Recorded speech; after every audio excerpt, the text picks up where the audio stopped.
Today we're going to replace the absorbent wiper and the squeegee blade. These are all part of the entire squeegee assembly. Over time, you'll see that they will begin to wear. The absorbent wiper will begin to swell, and the cutting edge of the squeegee blade will become dull. And this will affect your cleaning performance.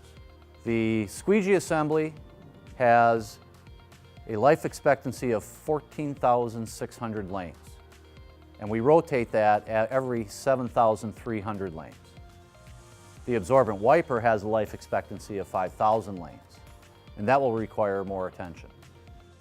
To remove the squeegee assembly, we first must remove the two mounting bolts on both sides of the assembly. We will do this using a 3/16 L-shaped Allen wrench and a 1/2-inch box wrench.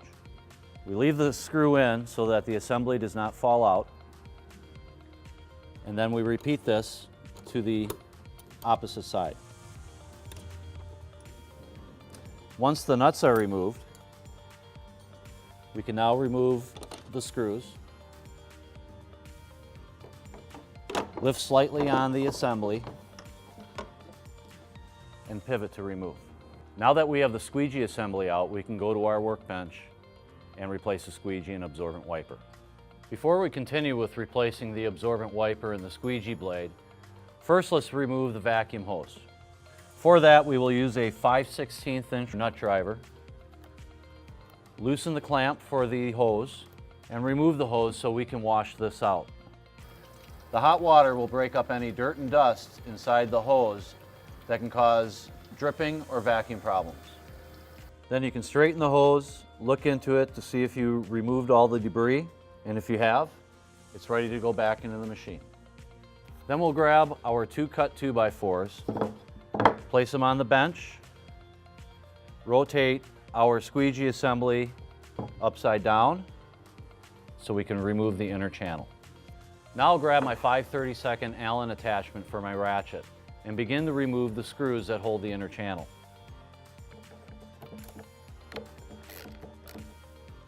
With all the screws removed, we can now extract the inner channel.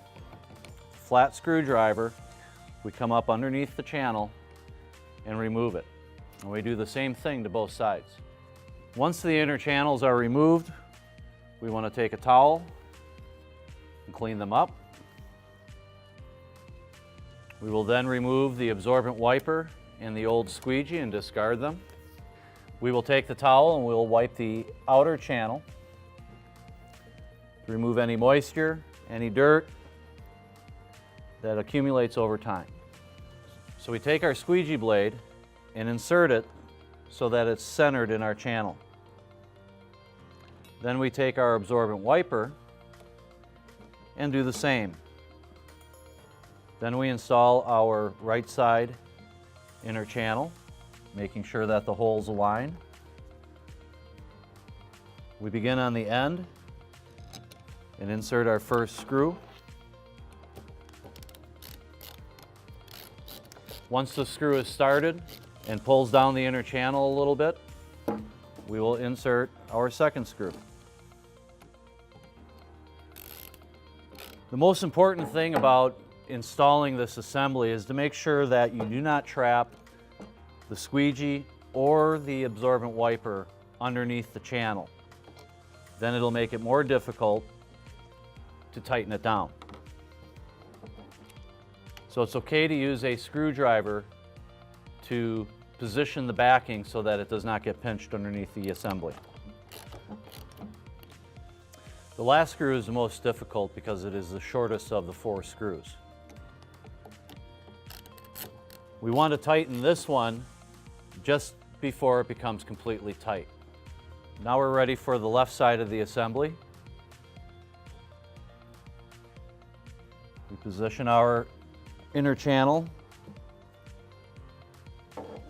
and like we did to the right side, we will begin on the very outside of the assembly. And again, when we get to the final screw,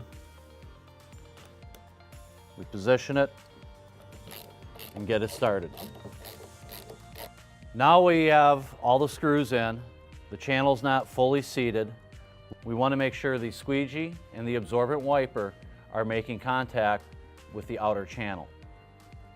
Now we will finish tightening all the screws. You want them tight, but you do not want to over torque them. They are stainless steel screws and they can strip easy. We will work from the center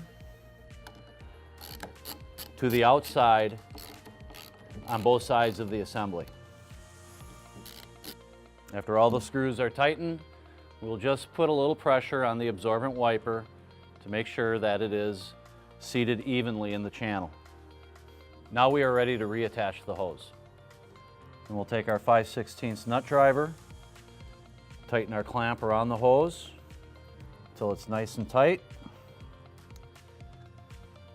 And now we're ready to take our assembly back to the machine. Now that we've replaced the absorbent wiper and the squeegee, we can reinstall the assembly back into the machine.